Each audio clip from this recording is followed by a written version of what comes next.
Coach, do you feel like your interior defense is an issue? No, we're here to outscore people. We're here to score. This is the new NBA.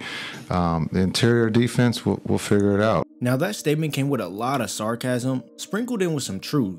But honestly, is Jason Kidd right? Are we here to just outscore people? And can this duo of Kyrie Irving and Luka Doncic be the ones to prove the theory is right? So far in the last few seasons, the Mavs have seemed to be the team people sleep on or don't even think about at all when it comes to really competing, and I think it's all due to how much they lack defensively and how inconsistent they are on the offensive end.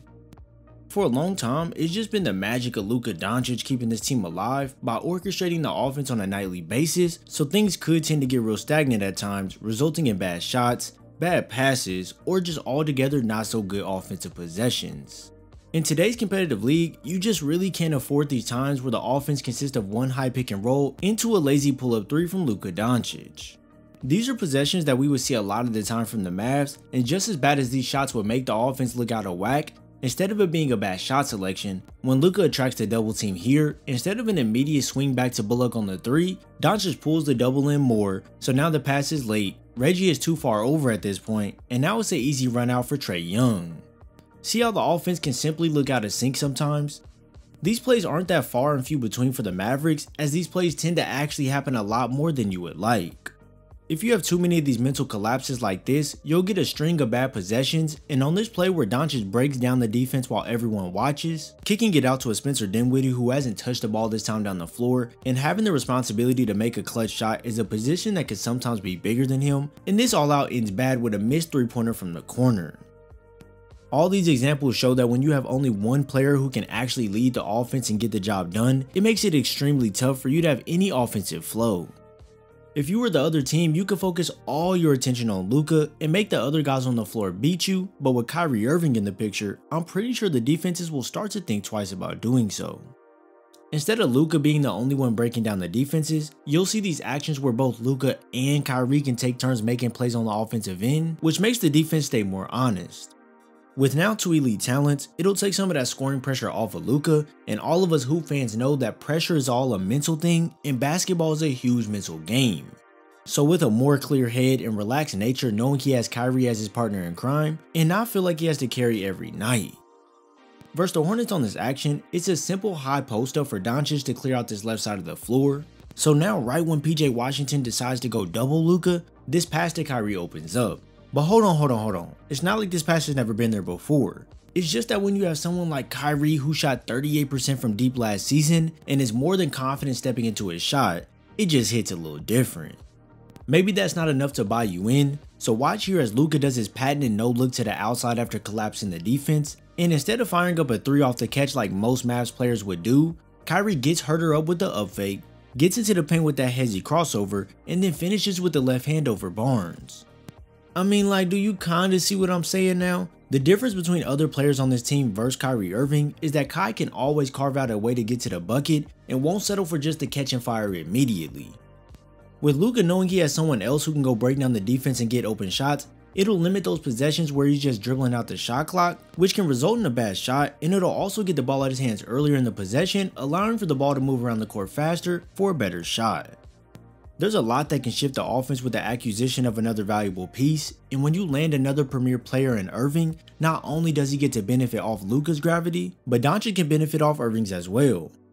Plays like this one stand out to me a lot because on this kick up the floor, the three in transition is more than open for Irving to let loose, but when you look and see that the Dallas Mavericks shot 38% on catch and shoot threes, when Irving eliminates one player with the up fake, penetrates the paint pulling another defender away from the play as well, this dump off to Luka is a high IQ play as the Mavs shot 66% on all shots in less than 5 feet, making this attempt even better, and to start the play off they didn't have the numbers on the break, so if Irving did take that three, the play could have resulted in a one and done.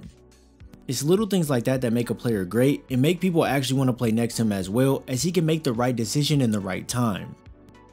Those subtle shifts in the defense grant different angles and openings to attack the basket, and here you see Buddy Hield lunge to Kyrie as he has to take away the open three-pointer since his teammate is getting over the screen, but this allows Irving to swing it right over to Luka, and now Doncic can attack this gap in the defense immediately, get Hield's momentum going downhill to the right, and Euro back to the middle of the floor to float this up and over the top. Say it's thing 1 Kyrie Irving, say it's thing 2 Luka Doncic, or you can switch that around if you like. Working off one another is going to be ridiculous on the offensive end, but regardless of all the things we have pointed out so far, the Dallas Mavericks have a Doncic and Irving problem still. Now, does this mean I personally believe they have a massive problem, or do I believe all the problems people are saying they will run across? Nah, I really don't, but some people could really think otherwise. If you listen to what Jason Kidd said at the start of this video, basically he feels as if the Mavericks can outscore their opponents with their high offensive power, and on the other end of the floor, defense can kind of take the back seat. Now, does he mean that fully? Well, I would hope not, because we all know defense wins championships, or actually does it? But regardless of all that, this leaves many questions in the air, as if the Dallas Mavericks can be successful with 2 stars on the floor at the same time who will both operate with the ball in their hands a lot. Some will call them ball hogs, and others will say that one will get fed up with taking quote unquote the backseat position, but trust me, that's all wrong. I believe both guys just want to compete and win at the highest levels, so with that, you're gonna get guys who have strong reactions from time to time, but with time, this should easily smooth over. As far as their chemistry, in the small amount of games together, it actually looks like Irving and Doncic mesh pretty well right off the bat. With only 16 games together, the Mavs went 5-11 during this stint, and I already know what you're thinking. Oh, they suck, they're not good, they won't work, and all that blah blah blah blah blah, but shush, that's simply not true. Most of these games were lost by a minimal amount in crunch time, and I'm more than positive they can clean that up going into next season. But when looking past that, when Doncic and Irving shared the court together for 27 minutes over 16 games, the team shot 50% from the field, 39% from deep, and also dished out the most assists of any 2-man lineup at 13 a game. So even though those stats are within a small sample size, when you have 2 elite talents like Kyrie and Luka, the firepower is nearly unlimited. I've discussed time and time again that Kyrie is the counter god, as he has a counter for everything the defense throws at him. It doesn't matter if it's 1 defender, 2 defender, or 3, Irving can make the defense collapse with ease and get inside for the freebie. With a 57% effective field goal percentage and a 61 true shooting percentage on 27 points, Kyrie is one of the most efficient players you could place next to Doncic on the floor, making the roster change be even more seamless. It's one thing to just get a shooter, or just a driver, or just a passer. But when you get someone as talented as Irving, it doesn't matter what role you need him to play, as you can flex him in and ask him to do whatever, and he can get the job done effectively. Now, am I saying that Kyrie can't be the leader of the offense and take over? Nah, let's not take it that far. Because we all know Kyrie can single-handedly put a team away, but that's what makes this pairing so great. Luka is coming into his full form and as well can put teams away himself, so when you have 2 guys capable of doing this, it makes you a lot more confident going into late games or grueling fourth quarters. With this versatility and flexibility Irving provides, it won't stunt Luka's growth as a player, which is something we do see happen to young guys sometimes, so knowing that Luka will be able to soak up the knowledge and pick apart defenses with Irving on the court, it honestly leaves you with high hopes for the future. So offensively, we know they can be a dominant pair together and sharing the ball won't be a problem, but where the problem does arise with these two is on the defensive end. Per 100 possessions, the Mavericks last season allowed 116 points per game, ranking them 25th defensively in the league, and they were scored by 8 points in the paint per game, which is the worst for any team in the last 4 seasons. So not only does bringing in Kyrie not help with the points allowed per game, but it also didn't address the interior defense problem either. I won't sit here and say Kyrie is a cone defensively, but he does get out of position sometimes, he can get caught up in mismatches, and all around he's just about an average defender who doesn't possess freakish height to help him out either. Grant Williams, Derek Lively, Dwight Powell, Maxi Keebler, all them guys, hopefully they can strap on their boots and get the job done defensively, or else the only problem the Mavs solved or made better was the offense, but still stands a glaring problem.